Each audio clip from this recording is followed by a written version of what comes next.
풍파 속에 머물고 있습니다. MBC 뉴스 정혜인입니다.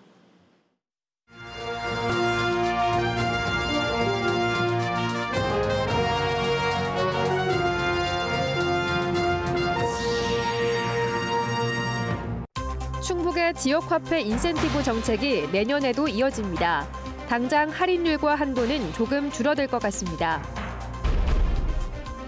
지난 몇 년 이상고온으로 애를 먹던 제천의 겨울축제가 정작 대설한파가 이어진 이번 겨울 들어 돌연 폐지됐습니다.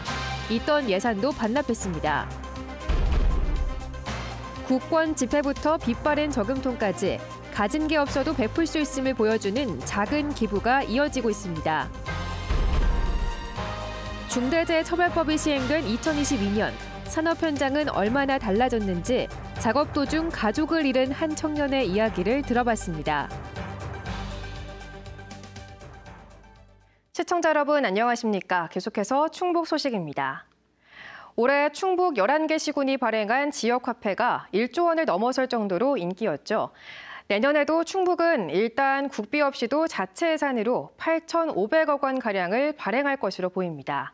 당장 1인당 한도나 할인율이 올해만 못하겠지만 가까스로 국회를 통과한 국비가 배정되면 조금 더 올라갈 수 있을 것 같습니다. 김대웅 기자입니다. 성탄절을 앞둔 지난 24일, 윤석열 정부 첫 예산안이 진통 끝에 국회를 통과했습니다. 민주당이 요구한 지역화폐 예산 가운데 절반인 3,525억 원도 국회 문턱을 간신히 넘었습니다.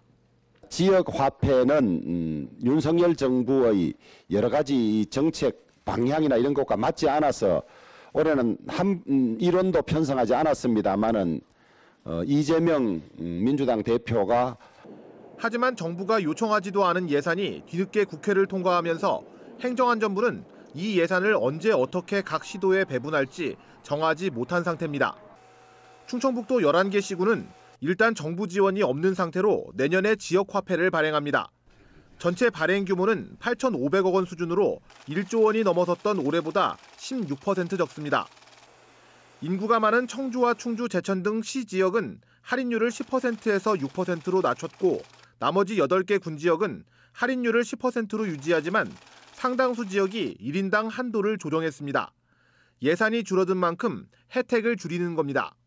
아무래도 이게 예산이 수반된 내용이기 때문에 그 요구는 많지만 그 요구대로 지금 다 추진할 수 있는 상황은 아닙니다. 시군 가운데 가장 발행 규모가 큰 청주시는 내년에도 올해와 비슷한 4,300억 원의 청주페이를 발행할 예정입니다.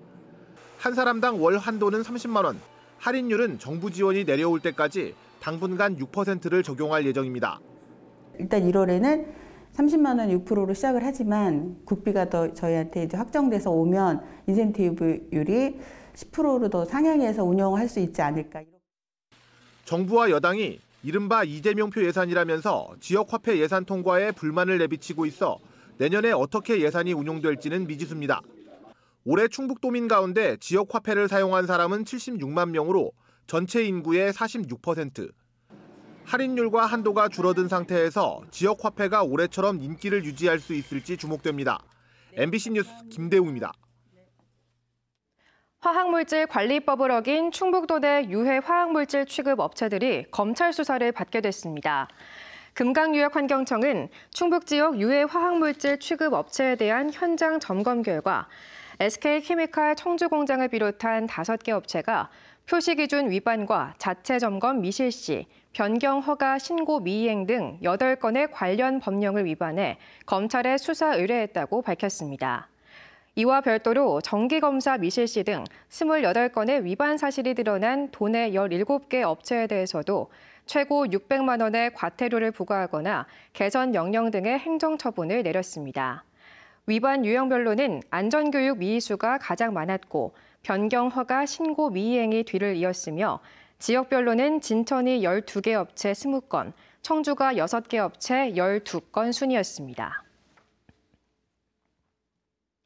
지난 10월 규모 4.1의 강한 지진이 괴산에서 발생한 것과 관련해 충청북도가 내년에 88억 원을 들여 내진 보강 사업을 벌입니다.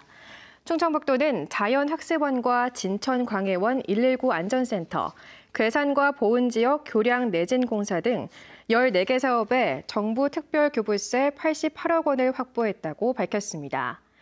충청북도는 공공시설물 내진 보강 사업은 정부 지원 없이 열악한 지방 재정으로 추진하기 어려운 사업이라며 정부의 건의에 지속적으로 지진 피해 예방 사업을 벌이겠다고 밝혔습니다.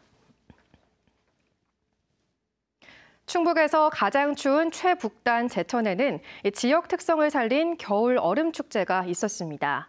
근래 겨울 같지 않은 날씨에 얼음 축제를 강행하느라 애를 먹었는데요. 올해 진짜 겨울다운 겨울이 오니까 정작 이 겨울 축제는 사라졌습니다. 이지연 기자가 취재했습니다. 애써 조각한 얼음성이 연신 흘러내립니다. 차광막으로 볕을 가리고 연신 눈을 뿌려도 소용이 없습니다. 몇 해 전 1월 중순 열린 제천 얼음축제의 진풍경입니다. 당시 한낮 기온이 영상 8도, 그래도 강행했습니다. 온도가 굉장히 좀 낮으면 조각칼이나 전기톱이 잘 이렇게 소화를 시켜주는데 따뜻하면 이게 푹푹푹 꽂히는 현상, 그러니까 좀 더뎌지죠. 추위로 유명한 제천은 이맘때면 이곳을 배경 삼아 겨울 축제가 열려왔습니다. 연일 최저기온 영하 20도 한파에 꽁꽁언 으림지. 일대를 뒤덮은 흰 눈까지 제대로 겨울 풍경이 펼쳐졌지만 올해 축제는 없습니다. 제천시가 축제 전면 폐지를 선언하고 올해 배정한 축제 예산 16억 원을 돌연 반납했습니다. 내년 예산도 반영하지 않았습니다. 거리두기가 해제되며 못했던 축제들이 우후죽순 재개되던 시기였습니다. 기상이변으로 날씨를 예측하기 어렵고 시민 설문조사 결과 반응이 부정적이었다는 게 표면적인 이유입니다. 시민들 의견이 굉장히 부정적으로 여론이 돼가지고 좀 많이 고려를 했고요. 하지만 제천시 설문 결과 유지와 폐지 여론은 서로 비등한 4대 5 정도. 그래서 전임 시장의 흔적 지우기 아니냐는 시각도 있습니다. 예산을 심사하는 자치행정위원회 소속 민주당 의원은 예산 반납 과정이 이례적이라고 설명했습니다. 다 세워진 예산을 안 하겠다라고 올라온 경우는 극히 이례적이죠. 저는 개인적으로 그런 생각까지 합니다. 어떤 정치적인 판단이 들어간 것이 아니냐. 앞서 제천시는 코로나19 직전 개최된 겨울 축제에 대해 100만 명 이상이 다녀간 성공 축제였다고 자평을 했었습니다. MBC 뉴스 이지연입니다. 꼭 많이 가져야만 기부할 수 있는 게 아니라는 걸 보여주는 사람들이 우리 주변에 있습니다. 유례 없던 고물가와 경제난의 추운 겨울이지만 얼굴도 이름도 알리지 않은 채 조용히 따뜻한 나눔을 실천하는 이웃들의 이야기입니다. 이채연 기자가 전합니다.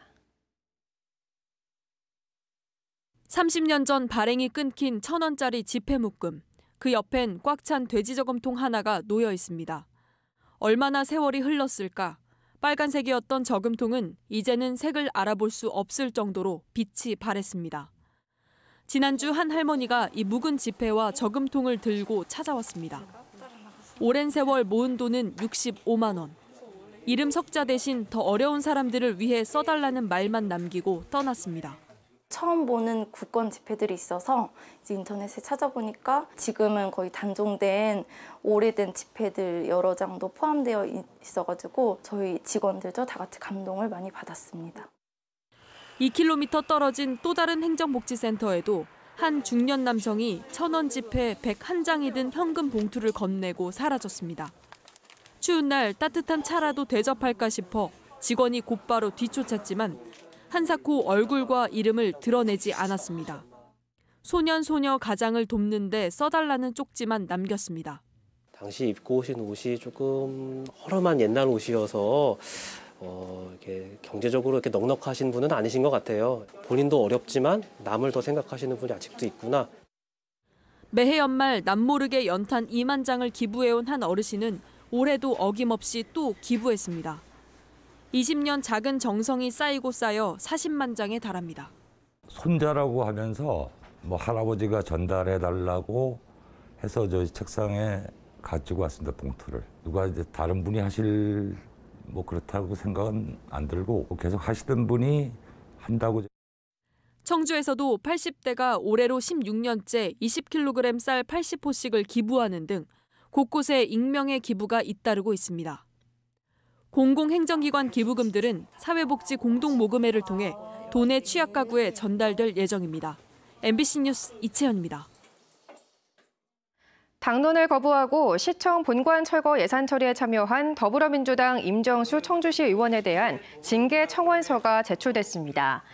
청주시의회 소속 민주당 의원들은 문화재청과의 협의가 될 때까지 시청 본관 철거를 수용하지 않기로 한 의원총회 결정을 거부하고 국민의힘 시의원들과 철거 예산을 통과시킨 임 의원에 대해 해당 행위로 민주당 충북도당에 징계 청원서로 제출했다고 밝혔습니다. 이들은 또 김병국 청주시의회 의장에 대해서도 중립을 지켜야 할 시의장이 오히려 갈등을 부추기고 의회를 파행으로 이끌었다며 공개 사과와 함께 시청 본관 철거 예산에 대한 의회 차원의 재논의를 요구했습니다.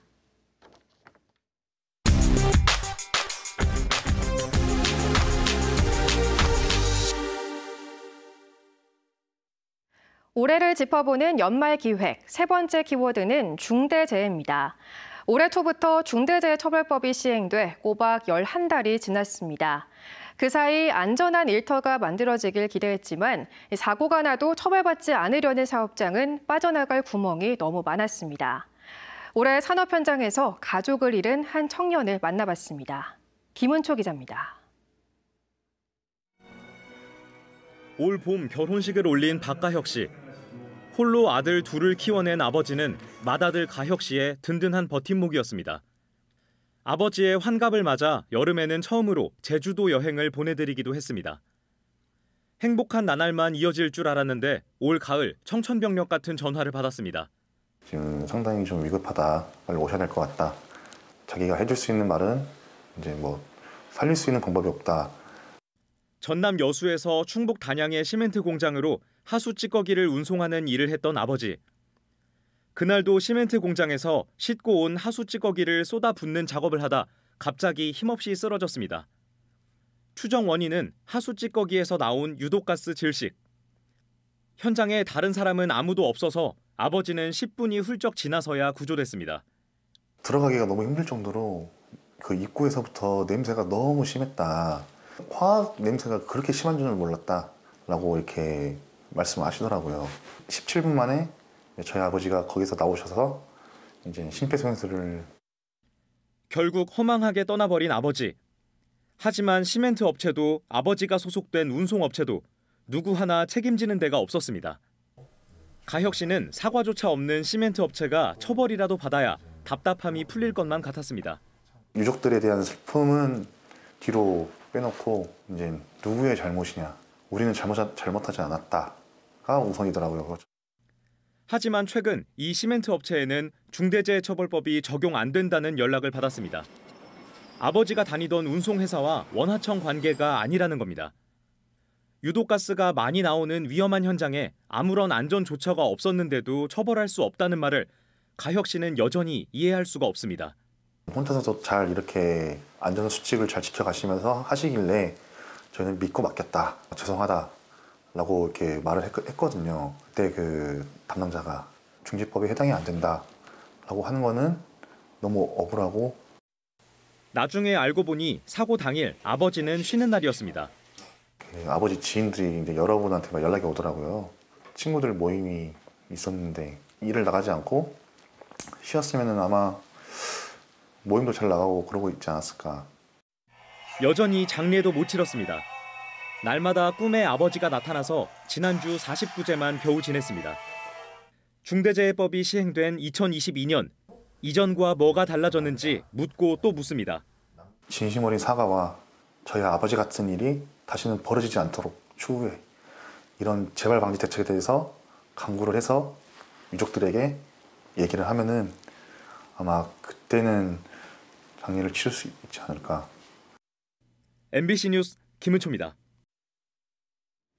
오늘 새벽 0시 40분쯤 보은군 마로면 청주 영덕고속도로 상주 방향 속리산 휴게소 인근에서 13톤 화물차가 앞서 고장으로 2차로에 서 있던 4.5톤 화물차를 들이받았습니다.